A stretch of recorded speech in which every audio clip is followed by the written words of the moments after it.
there's so much pressure on us to do so much now, especially with how fast things are moving in society. But you just have to focus on yourself, because you're not going to be able to do so much if you can't even do a little bit. So you really have to focus on being able to do those small, little actionable steps and just take them one at a time. So, I mean, you're quite an eclectic person, and as proof of that, you were on a dating show. How is it? Like, I've never got to ask someone in person what reality TV is like. It's very different from YouTube. I'll tell you that for free. It's a lot. The production size is way bigger. There's a lot more people involved. There's a lot of moving parts. And I feel like they make you feel quite important, which is quite nice. They really make sure that you're the center of the situation, because obviously you're going to be on the show. So they want you to be the best version of yourself when you're on the show. And I found that it was quite a different experience from any other experience I kind of have had before. But good fun, nevertheless. Really, really good fun, to be fair. I met loads of cool people. I feel like you even made a song out of it, and it's interesting how. I don't know. I felt like even I watched the clip. I don't know. You felt a little bit burned at the question. Do you know what it was? Yeah. Do you know what? I'm even going to ask you the same question. Do you write your own lyrics? Do you write your lyrics? Of course. Who doesn't write their raps? I mean, there's quite a lot of men that don't write their raps. I don't know, bro. There's no proof. There's no proof. I mean, there is plenty of proof. Actually, the songwriters have come out. They're there. You know what I mean? But like, okay, fair enough. I mean, I guess there are some people. I mean, a lot of singers don't write their own stuff as well. I feel like that's a different thing, though. I think that's ridiculous. I think that, do you know what I mean? Singers are the biggest artists in the world.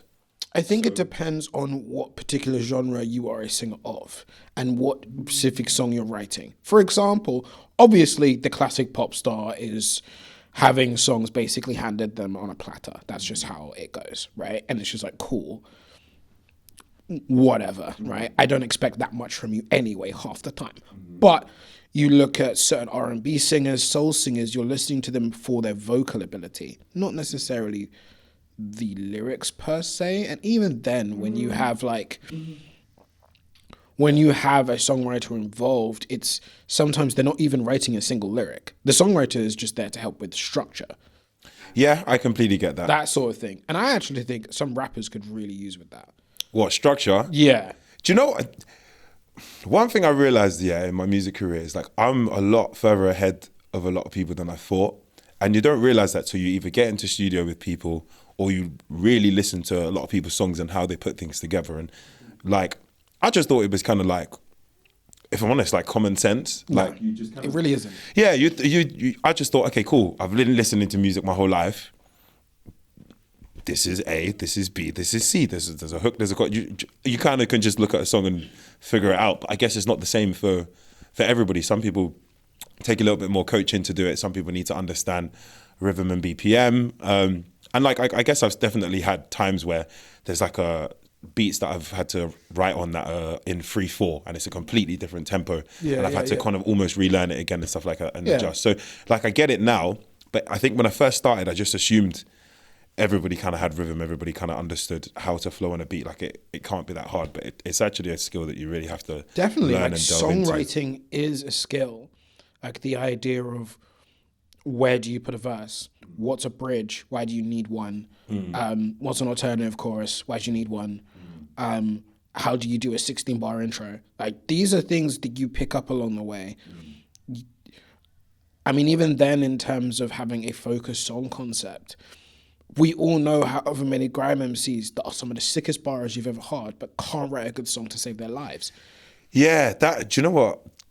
That's true in so many situations. And right. I personally, I think that, at least in terms of rap, that grime MCs are probably the most versatile artists that we have on the planet. I think like they're very technically gifted in the sense where they could rap on anything. Yes, exactly. And I think that alone is the foundation that you need to be able to make a good song. And if you can do that, then you have the ability to. But it's whether or not you can apply yourself. I actually kind of think that they're some of the prime suspects for like, hey, you could do really well with a good songwriter. because you've got all the bars. You can write all the lyrics. You've got the pen game. You can jump on a set and spin everyone on any beat. You just need help how to structure a song properly that is focused. And that's when you're doing it in a basic sense, sure, it's quite easy, but when you're trying to do it in any sort of elaborate sense, it gets more and more difficult the more and more fancy you try and get with it. Of course, yeah. Right? I think it takes time to be able to polish your sound in a way that is packaged for the world to receive it. Not even just packaged for the world to receive it. Sometimes it stops you from being able to get across what you want to say as well as you could. Yeah, I agree with that as well. I think sometimes it's hard to make the transition between getting across your message and creating an amazing song. Yeah. Because the two together, you have to cut a lot of fat to be able to do that. Do you know what I mean? And I think I do a lot of storytelling, I would say. And you could go so deeply with description when it comes to storytelling. I can make the imagery so deep to the point where you feel like you're in it. Do you know what I mean? Like you're reading a book. But then that might take 24, 48 bars to be able to explain that one thing. And then the story's actually not progressed anywhere. And then the song's now too long. The structure doesn't make sense. It doesn't come together as a complete project. So I think it is quite hard to be able to transition from point A to point B without losing yourself in the music, if anything. Yeah, I feel like even in your social media posts, there's a lot of storytelling in terms of how you promote your music. Do you ever feel like, I mean, a lot of the artists I talk to basically say that TikTok is basically gambling in terms of how we're promoting music. It's basically gambling. It's like, I'm just going to put it to the algorithm and pray. Do you feel like in terms of the amount of effort you put into this kind of story, world building type content, do you feel like it's worth it when you're seeing other people just posting slideshows and having success? I think it's worth it for me.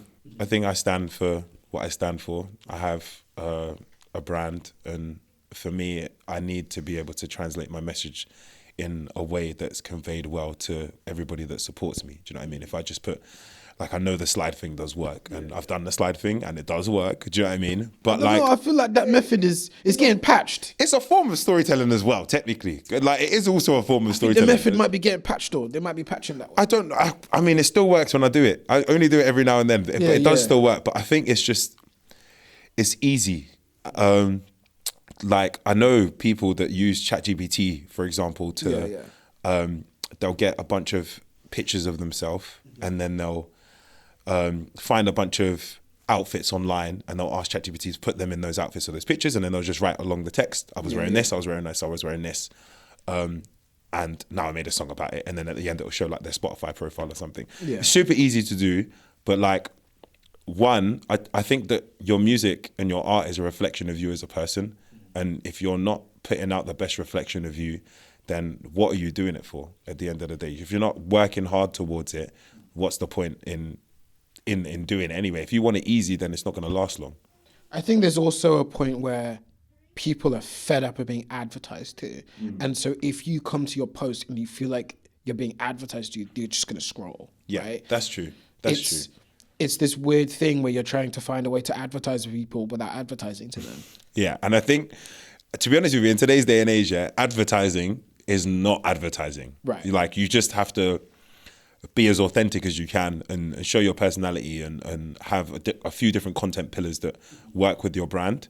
And that is your advertising, just essentially personal branding is your form of advertising. And additional from running ads, which is a whole separate conversation, essentially. What's even more interesting when you talk about running ads, it's also might be a reason why the traditional like Instagram promo page or TikTok promo page or Twitter promo page, those have started to die. Like, no one's really paying for paid promo these days. Yeah, that's true. I still get a lot of messages from quite a few pages to try and help me out and promote them and stuff. But I think I haven't done Insta promo pages for maybe 2 years now. Probably. Because a lot of artists like yourself are thinking like, well, if I was going to spend that money, I'd rather just put it into TikTok ads manager or Instagram ads manager. The thing is, right, the way I look at it is, you paying for a promo page, for example, I'm Just Bait or UK rap numbers or something like that. That's the same as paying to put your video on Grime Daily or Link Up TV or Mixtape Madness. It's basically the same thing, just in a different form. Do you know what I mean? And I think you're paying for somebody else's audience where you don't know whether or not the traffic from their audience is actually going to come over to your page, and then invest in you and the stuff that you're doing, because they may like you for what you've just put out, but maybe what you've also just put out could be slightly different from your previous release and the previous, do you know what I mean? So they might only like you for that song and then they don't actually end up following you. And also there's no way to track that data. And I think we're in a data-driven world right now. If you don't have access to your data, then there's no way to retarget. There's no way to find your people and keep nurturing them and provide for them specifically. Yeah. So I think there's an interesting trick with the idea of like, okay, cool. If I just have my music in a place where a lot of people find it anyway, the promo pages, just because they want to be up and current with whatever viral moment is happening, they'll end up promoting and doing a post for it for free without me even asking them to, because they want to be ahead on current trends of whatever it might be. So I guess that way is another way you can approach it. Is it almost like, I'm trying to think what's the best way to think about it. Is it kind of like, okay, cool, I'm just going to do my thing and they'll follow me eventually? Yeah, I think if you focus on yourself and your path, then eventually the people that need to come will come. Do you know what I pick mean? it up. Yeah. You shouldn't be chasing trends, or I mean, some trends are necessary depending on your niche and who you are as a person, but I don't think it's necessary to be chasing trends or looking for specific style moments, copying different types of music to try and do what's popular. I think you just need to do you, because people will follow you for you being you. And once you gather your people, they'll notice. Do you know what I mean? And that's, we've seen that with a lot of the underground scene, like with Sinner, with Len, and Fimi. Do you know what I mean? They just did their own thing. I've never seen them on these pages, do you know what I mean? Until they'd already got their fan base, they started selling out their shows. It's one of those ones where there's this scary moment that there's a whole generation of viewers coming through and they haven't really needed any of those platforms, really. Or spent bread, because they're visual. Well, some of them spend a bit of bread. Okay, yeah, maybe, but like if you look at a lot of, maybe not all of them, but early on, they have a lot of nostalgia in their content. Their content's not like super cleanly edited and stuff like that. Quite lo-fi, Yeah, and I think that is a really good way to world build on a very low budget at the same time. Do you know what I mean? I think it's also the case of like working with whatever resources you have. Yeah, that's very, very true, because I think a lot of artists don't know how to edit. They don't know how to frame stuff. They don't know how to light.